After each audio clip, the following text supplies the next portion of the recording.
there, Johnny Law here to say...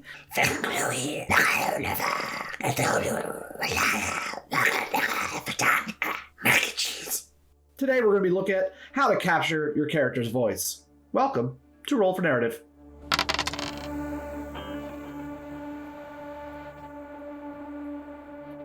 Alright, so let me just start off by saying you don't have to role-play in first person. You can easily do it in third person. Instead of saying something in your character's voice, you can just say, my character says this. Or even, you don't even have to say specifically what they say. You could say, my character says something along these lines. It's totally fine. There's even people that like to roleplay. It will allow them to speed up the game, and you don't have to act out every scene. Sometimes it's easier to just go from point A to point B instead of adding everything in between. That being said, it is so much better when everyone goes into first person and talks as their character would. It really, really is. It just adds so much vibrancy to the game, so much depth, and just allows you easily to tell when you're switching between, have a tonal switch between your character speaking and me speaking as a player. And you don't have to be perfect. This isn't a competition. You're not getting paid. It's not a talent show. You just are having fun. It's a game. Just have fun, but try it. And you don't have to have a perfect voice. You can use your own voice. Just try to change up a little bit. We'll get into that in a second. If you try to do an accent or some inflection in your voice and you're modeling it off of, say, Sean Connery, there's no Sean Connery in the world. At least I don't think there is. I don't know. Maybe you're playing games with celebrities in it, but there shouldn't be any Sean Connerys in that world. So if you do a bad job, it doesn't matter. That's just the person that you are. And same thing like if you do a horrible French accent. I'm French! Why do you think I have this outrageous accent, you silly king? It's fine. It's the accent that your character has. It doesn't have to be perfect. Get over that part. It's so much easier. But it is worth it. It is so much fun. And the more you do it, the easier it becomes. Just like most things in life. Okay, so now that's all out there. How do we find this voice? How do we capture this voice? How do you fall upon it? Well, sometimes the easiest way is just to model it after something else. You can look up videos, you can listen to audio of someone that you want to emulate and then just practice. It makes it really easy in a lot of ways. Sure, it puts you up for more, comparison and whatever, but like I said, it doesn't matter if you nail it or not. So the other way to go about it is just to build your own voice from scratch. And there's a lot of ways you can do that. You could do it just by slightly altering your own voice, or you can go and create a whole new deep character. So there's so many ways that you can change your voice. And I'm not going to go into that. It'd be like an hour-long video, and I'm trying to keep these short. I will add a link below in the description for a content creator here on YouTube. His name's Darren McStay. His channel is called Improve Your Voice. And he does this great video. It's really good, especially for DMs. If you want to have a lot of characters and have them all be very varied in their way of speech, he goes through and just shows you a couple of simple techniques to do it. So yeah, that'll be down in the description. But what I'd like to cover here is just a very much simpler way of looking at it. And so first and foremost, what you need to do is figure out how this voice is going to fit your personality. That's the whole thing it's about. You're embodying your character vocally.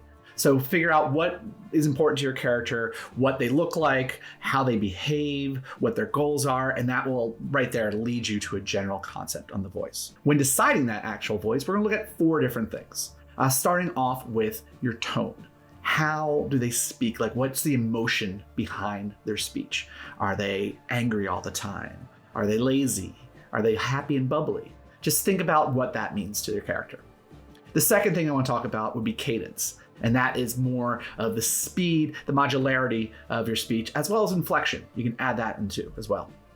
The third thing would be your pitch or your register. And that's basically how high or how low they speak, how deep their voice is. You can also add in things like vocal fry to that, whether it's more of a nasal speech or more of guttural or back of the throat. Just basically the overall sound of the voice.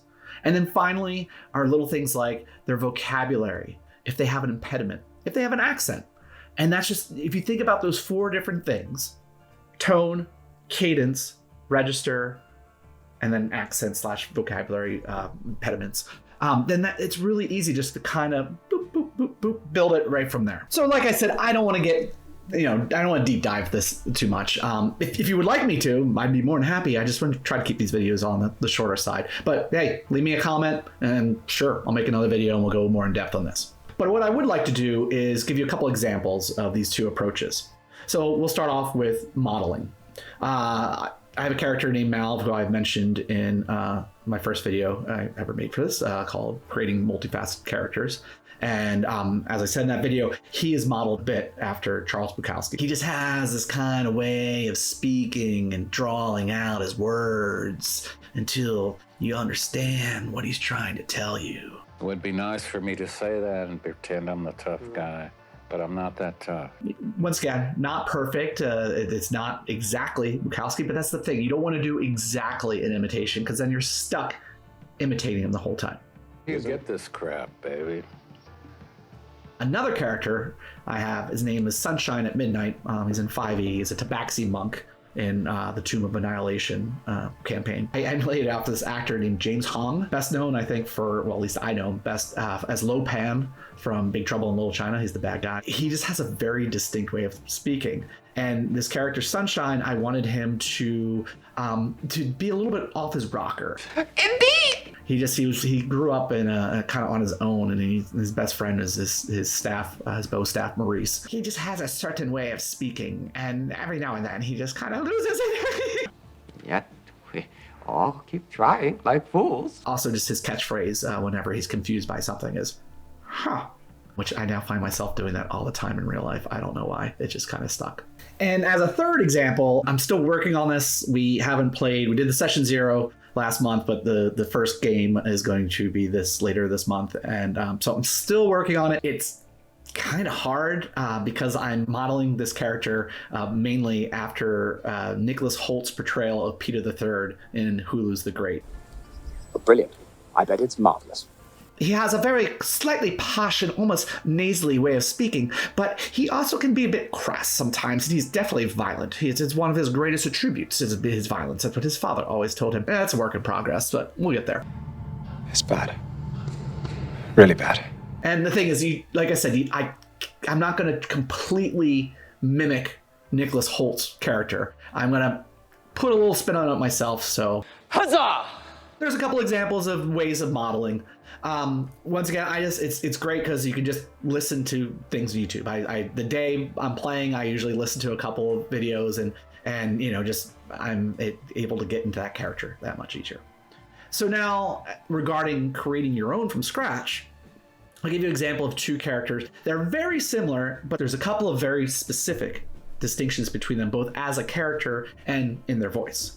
So the first is a character named Mr. Lone, who's a giant, beefy, minotaur-looking mofo who has a really troubled past and was a criminal, and he's now much better. He's now like a general. He's like a war hero. The way he talks is he's got a lower voice, of course, because he's big, but he kind of, he's more cool, and keeps his temper down, and he's got a good sense of humor too, and he knows when to fuck around and when to be serious. The other character, who's also big and beefy, he's not a minotaur, he's a daemon. He's like a gargoyle, like think Disney gargoyle, winged, add a tiefling and a gargoyle together. He spent most of his time in a gladiatorial arena, and so he's been roughed up over the years, and his jaw's kind of wired shut. So he also has a lower voice, but it's more of a guttural, more in the back of the throat. Whereas Mr. Lone is kind of, it drifts out a little bit more. It's very direct and very firm, but not harsh.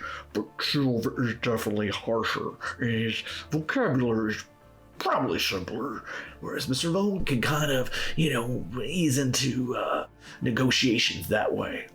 Self-negotiation with his fists.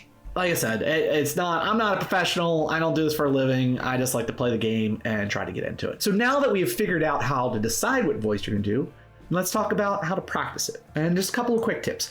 Obviously, like I said earlier, if you're modeling it after someone in life for fiction or whatever, you can search out recordings and listen to them and practice along with them and pick out little tiny details that you can kind of hone in on. If you're creating your own voice, you can still find things that represent it or are similar, or just take bits and pieces from different media and add that into your repertoire. The second step, and this one I actually kind of came about in a weird way. I had a friend, she was asking about a female character I play in a campaign named Maidenform. She was asked, how do you do that? How do you do a female voice? And I was like, I don't, it's weird. I'm not in the right mindset. And she's like, say the Pledge of Allegiance. Oh, that's a fucking great idea.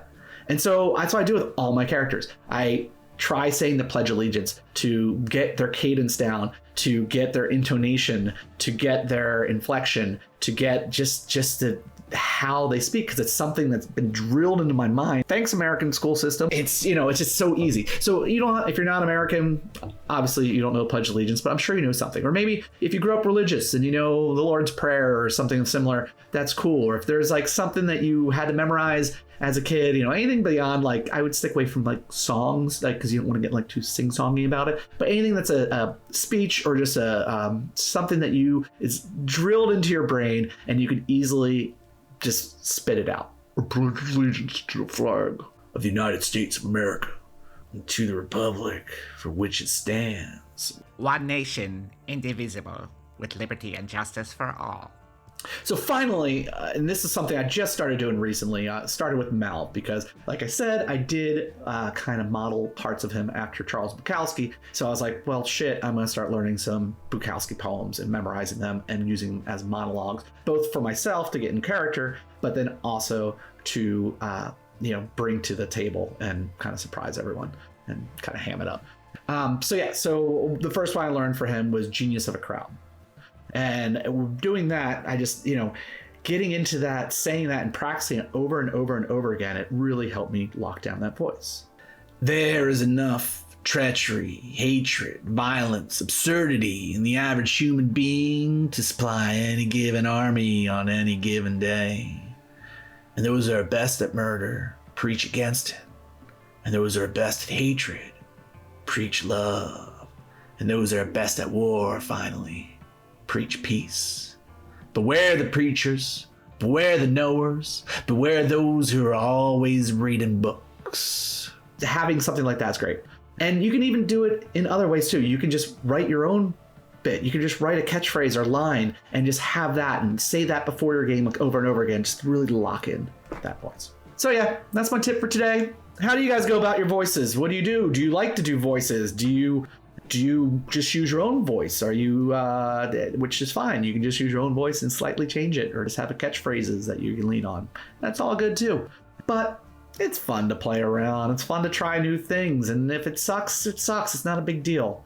You know, just try to keep it somewhat consistent. But even if you can't do that, who cares? It's just a game. I mean, unless you're actually recording them and doing actual plays, then I guess you got to get a little more serious. But whatever.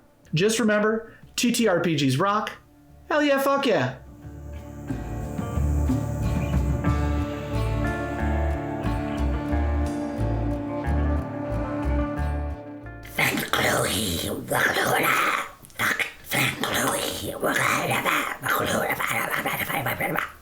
Louis,